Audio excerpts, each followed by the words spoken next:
This show is brought to you by the This Old Nerd store, powered by Amazon.com. Visit store.thisoldnerd.com. Find everything we've talked about and so much more at the store. Plus, since it's powered by Amazon, it's safe and secure. Buy from the This Old Nerd store, you get tech, we get a commission. It's win-win. Welcome back to This Old Nerd. I'm Ayaz Akhtar, and you can see that I'm still tired from the last episode. You know, running on a treadmill with the guitar is crazy. Absolutely crazy. It's a miracle I made it. Anyway, let's talk about today's episode. Enough about me, right? Let's talk about today's episode.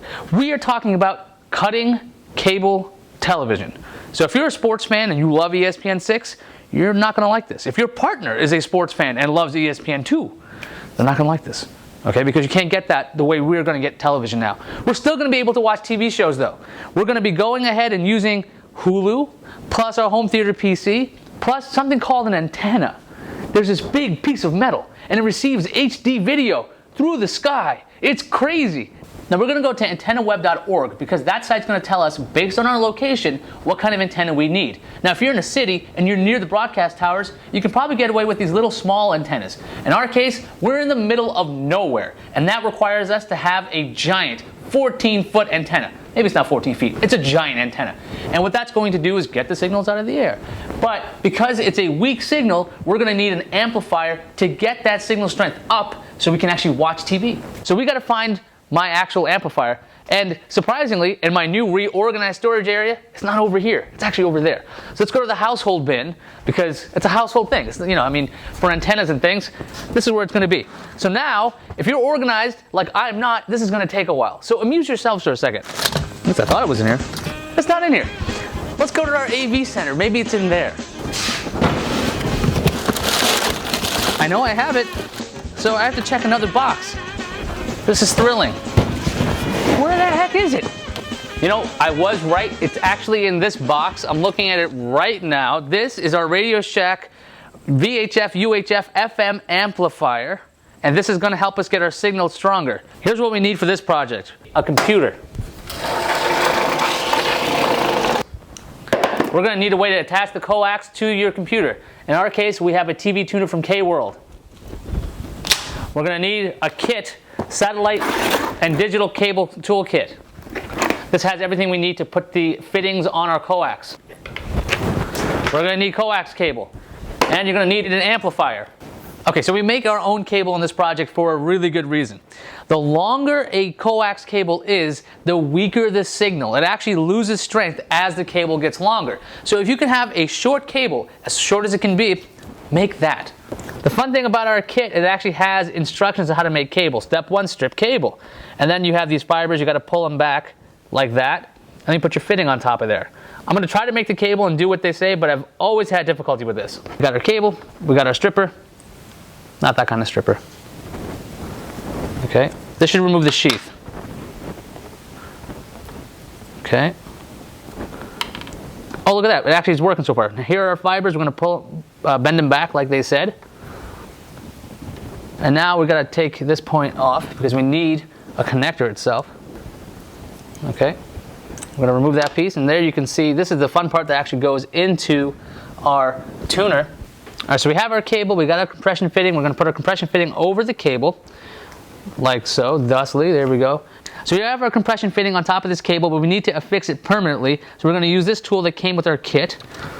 We're going to pop that in there, and then we're going to just push down there, and now you have a cable. So take a look at that, and that's not coming off. Now the best place for your antenna is usually the roof. If you have an apartment building, go to the roof. You might find an antenna there. Hook into that one if you can get away with that.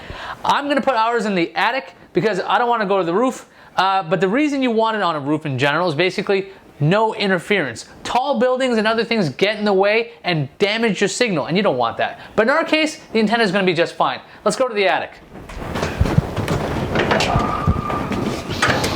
Now the attic's going to be a little dark, so we're not going to have the greatest lighting in there, but you will be able to see what's up there. Our intrepid camera person who wants to come up the stairs with us, I was suggesting we cut, but if she wants to try it, let's go ahead and try. We're going to go up the stairs now. It's more like a ladder.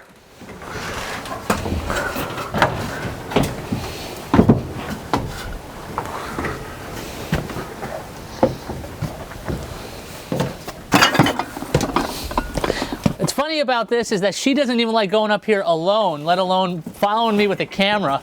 So here's our deal. We have this antenna hooked up into this part of the amplifier. The amplifier actually has two parts. One is to the power supply, one is to the antenna. So we have that hooked up to our antenna, and this is hooked up to our power supply all the way in the basement. Now, if you see our antenna right now, you might notice that it's kind of suspended. You know why it's suspended? Well, we don't have a stand for it. This is far from optimal. You don't want it necessarily lying down on stuff. And this particular location allowed us to get the most amount of television. So we got like I'd say about 20 channels. We know it works. I used to work on the TiVo. I've hooked it up with the television and it works. The media center may not get it. I don't really know just yet. But that's what we got right now. This is our Radio Shack amplifier. You can see it's got two ports. We have a gain little switch here. We have an FM trap, which I don't even know what that does. We have here, this is from the amplifier to the TV. There's actually a second part of this that's attached to the antenna. This thing gives a lot of amplification. It's one of the stronger ones you can get. And we're gonna hook it up now. Okay, we got our two cables. This one's from our antenna. This one's going to our living room. We got to run it through the amplifier to get the signal strength up. Okay, this one's from amplifier. Easy for me to do. And this one's to our TV. These fittings do work, my hands don't. So we're in the living room. Here's our AV receiver. Here's the TiVo that we're not going to be paying for anymore because we're going to be using a media center PC. Here's everything we need. This is an extension cable which goes in the media center PC. It makes it a lot easier to show you guys what I'm going to do. This is from our amplifier. So we just got to hook up these things together. Can we get a close up on this?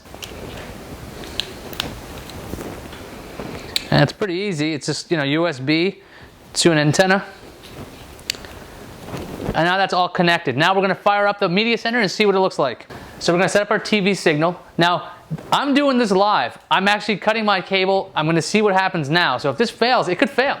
I hope it doesn't. Yeah, let's do that. So you got to do a region setup. I'm in the United States. I think I still am. Okay. This is my zip code. Now you can find me.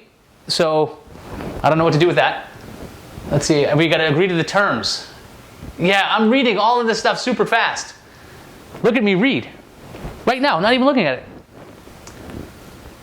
Oh, you can just click left and go past that. I don't even know why I bothered. Okay, agree. And now it's downloading TV setup data, whatever that means.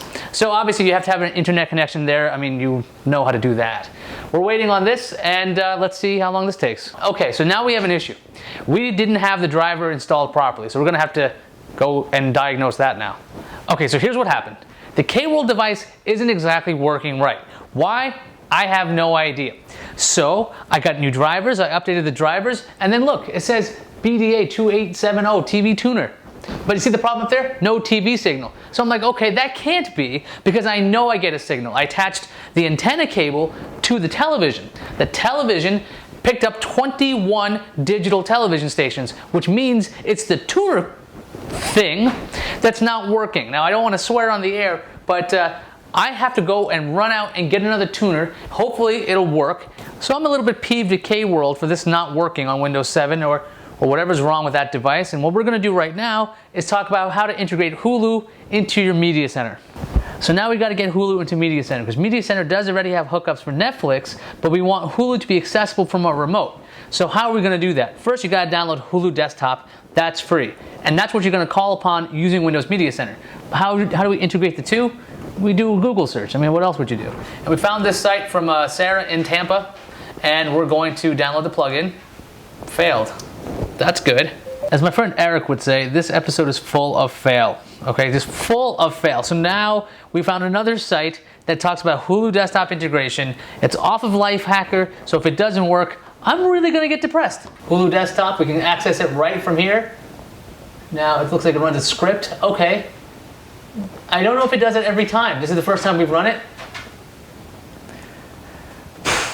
I hope that your stuff goes much smoother than this, but this episode this is what's really happening. This is actually happening. I am not trying to make it this difficult, I promise. Here we go. Now we can start watching this, and now it's up front here. Now I'm kind of curious though, if I want to go back to Media Center, what happens? Does Hulu shut down, or does it continue going in the background?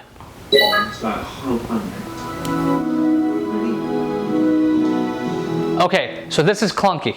What happens is Hulu remains in the background. I'm going to close Media Center, and you see Hulu's still there. So what does that mean? You're going to have to train somebody or yourself, or make sure you never let go of the remote, because this is kind of kludgy.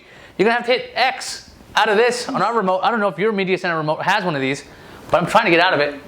Here we go. And of course, it's being a computer, so this is really good. Your partner's going to love this. What is going on in this episode? Let's talk about Hulu. Let's assume that you got everything running fine, which I don't even know if that's possible, because this episode is showing me that this is really not ready for prime time. Anyway, if you're going to do the Hulu desktop thing, do yourself a favor and subscribe to the shows you like. That way it acts like your DVR. Also, when you go into Hulu desktop, let's show that up there. Actually, let's go back to me, because this is going to take a while to load up. You can access your queue, and if you access your queue, everything is really easy to get to. So here we go, we got Lie to Me, because I was watching Lie to Me earlier on my computer, and it's still taking forever. So I guess what you need to do between the Hulu startup and not is go have a cup of coffee, because this is ridiculously bad. But once this starts up, we can go into our menu, right? And we want to go into our, that's my username, and there's my queue. I was going to watch Mac Heads. See, that worked out pretty well. This little guy wouldn't be quiet during the shot, so now he's in the shot. So if you hear him, you at least know what he looks like. So I had to go outside in the real world and go pick up this thing. It's a replacement TV tuner. It's from Hauppauge. It's the WinTV HVR 950Q hybrid TV stick. Very catchy name. Anyway, right now we're doing our setup, and as you can see, it's examining, Media Center's examining TV signals, but this is actually taking a while. You know what that means? We might actually be getting a signal to our tuner card, and then we can watch TV. But we're going to have to wait and see what happens. Okay, we've been stuck at this TV setup stage for over half an hour. Okay, so that happened and I thought it froze, so I got rid of it. I tried it again, froze again, didn't work.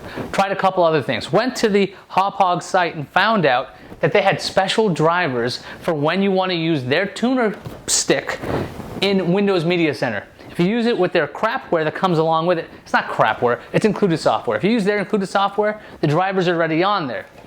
Okay, so I tried that. No, it didn't work. So I tried the drivers from them directly. I tried it in conjunction with their software, and I've been stuck like this for about 30 minutes. Now, I've heard that if you wait long enough, it'll show up. So this is the Great Pumpkin. I'm Linus. This might work. But look, I don't know what the problem is. Theoretically, this should work. I've had Windows Media Center PCs before. They've been able to handle this kind of thing. I'm sure this probably works on any other machine. I'm not sure what exactly is going on here. So I unfortunately have to admit defeat to you, Windows Media Center and Hauppauge and K-World and all you guys, whoever makes the tuner cards. Maybe it's just a USB issue. Maybe it's just not fast enough. Maybe those ports are wrong on the back. I don't think that's the case. I'm really upset that you guys can't see it working. I'm going to keep trying with other stuff, by the way. I'm going to find some other cards. I'm going to go internal and get some actually, maybe a PCIe card in there. And maybe I can get this to work. But right now, we're going to have to skip ahead. We're without a DVR. Now, Windows Media Center is going to take the place of your DVR.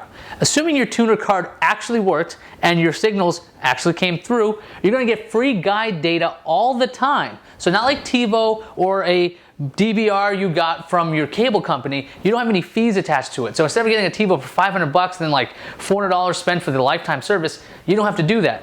Also, it has no hacks necessary, Netflix built in. So if you want to spend like $9 a month, you'll get all the streaming stuff right there. So theoretically, here's what we've done. We've taken our cable, we've cut it. We're getting our television over the air. If we want to punish ourselves, we try to use Hulu through our Media Center, which I don't suggest anymore. We can access Netflix. Pretty much though, we're going to have a lot of content available to us relatively easily if you think about it, and all it cost you was, what, maybe your Netflix subscription? If you don't want Netflix, you still have over the air. Just check it out, get your antenna. AntennaWeb.org's got all this information. It's going to be real easy, maybe easier for you than it was for us in this episode. So I'm This Old Nerd. I'll see you next week. Oh, my name is Ayaz Akhtar, by the way. So I'll see you next week there. This episode has broken my brain.